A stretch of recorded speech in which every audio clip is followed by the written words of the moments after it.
Hey there, 9 a.m. family. Hope you're having a blessed week so far.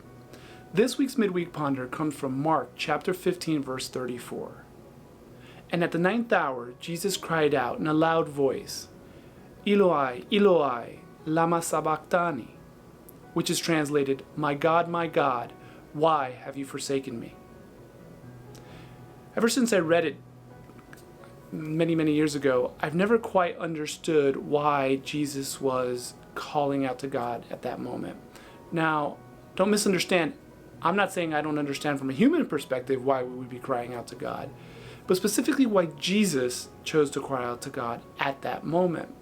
Because he knew what he was doing. He had foretold it. He was foretold many years before, so why the cry? I asked this question in a small group, and recently a friend showed me that Jesus wasn't just crying out to God. In fact, he was quoting Psalm 22. So I went and I read it. And Psalm 22 is David crying out to God. It starts the same exact way. My God, why have you forsaken me? And David goes on to describe his agony, anguish, his pain, his feeling of loneliness. And as you read through it, you realize that David isn't talking about his own pain. He's describing perfectly Jesus' pain, Jesus' humiliation, Jesus' agony. So why did Jesus call out at that moment?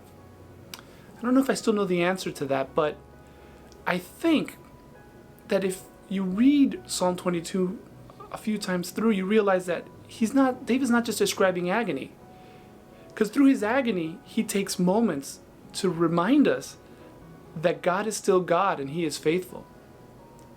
You see, during all of what he's describing that's going on around him, what he's feeling, he stops multiple times and points to God and said, but you are still God and you are faithful.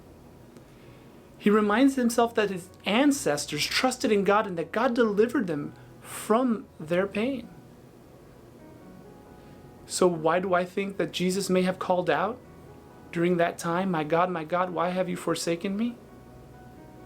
To remind us, to let us know that he knows our humiliations. He's felt it. He knows our pain, our agony. He's lived it.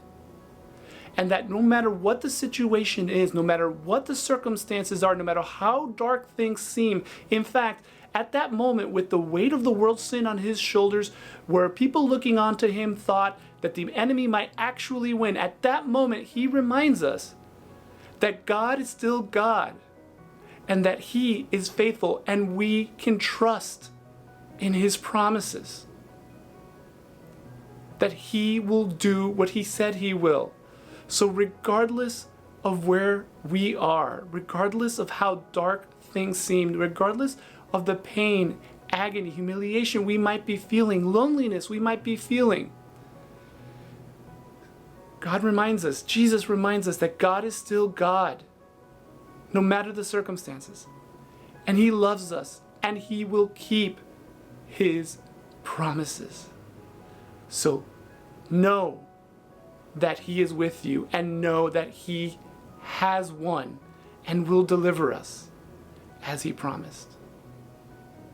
God bless you, family. Hope you have a blessed week, and talk to you next week.